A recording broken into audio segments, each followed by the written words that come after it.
Well, first of all, appreciate everybody being here.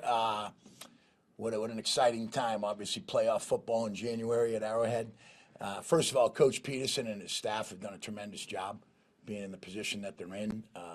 They've just done a great job. I think they're 7-1 since our last game. They got playmakers all over the field with their running back. Travis Etienne's had a phenomenal season. Ingram, their tight ends, had a great year. And you look at their wideouts, both Joneses have done a great job. And then Kirk with what he's added. And they got a strong offensive line. So it'll be a challenge, but we're ready for it and excited to get rolling. So with that, I'll open it up for questions. Joe, you said at the beginning of the year, Chris Jones, he needed to have a great year if you guys wanted to be in contention for the Super Bowl.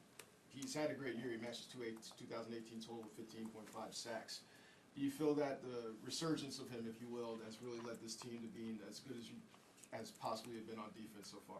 Well, I think when you look at, there's been a lot of guys that have played really well that had what we call career years, at every level on the defense and on offense. And when you look at Chris, for us to be where we wanted to be right now in this position, we just said he had to have his best year. And, we feel, and I've been with him 1 year, but, Chris has done everything, and he's put the work in. And when you put the work in, usually the results happen.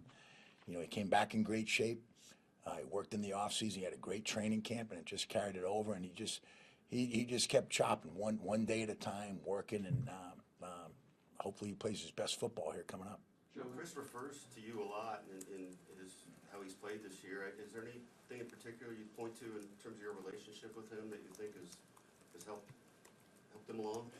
Somebody said, I heard, we have a great relationship. No, Chris works hard. It's like, the defensive line, they've all worked hard, and Chris has worked hard. And, like I said, when you put the work in as an individual and as a group, usually, you tend to have good results. And that's the big thing, Chris has things that I can't coach.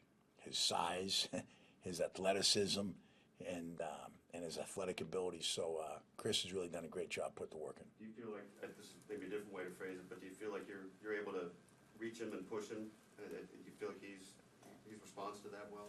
Yeah, whether it be myself, my assistant Terry Braden, Coach Spagnola, Spags puts him in great positions so he can go isolate and win the one-on-one. So I think, he's responded well to everybody coaching him. You're facing a team like the Jaguars with Etienne, who's kind of that dual threat. Same thing with Lawrence. Just how much added discipline facing a team like that your unit? Well, in terms of Trevor, first of all, he can run. He can, he's got great athletic ability. He gets out of the pocket well on third downs and escapability. But he also has quarterback-driven runs and the college run game. And Coach Peterson does a great job mixing all that up. And the same thing with Etienne. He's explosive, and there's a stat with him over. His runs over 10 yards are at the top of the league, and we're going to have our hands full. So that's a dual threat right there. And we just got to have all hands on deck.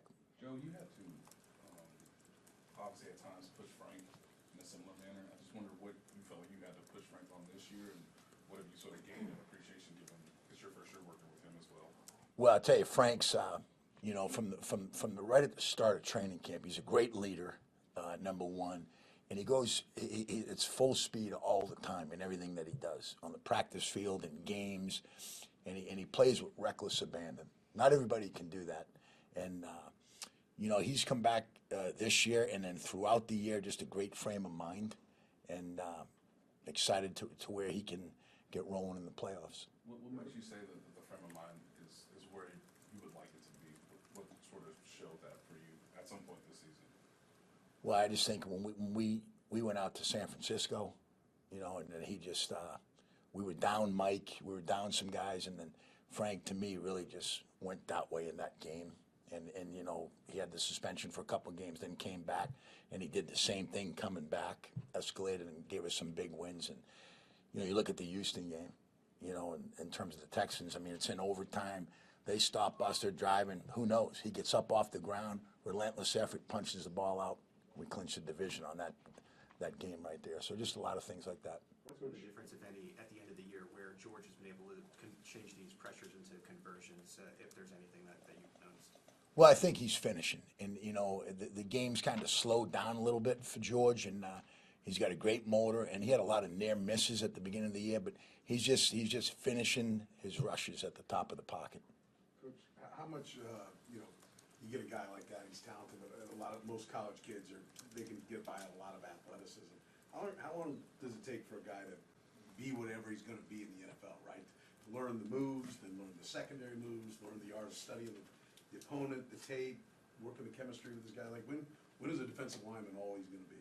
Well, I'll tell you, that's a really good point. To me, I think the hardest thing in this league, coming from college, getting into the NFL, is every offensive lineman you're playing is the best in their league in college. That's why they're drafted in the NFL.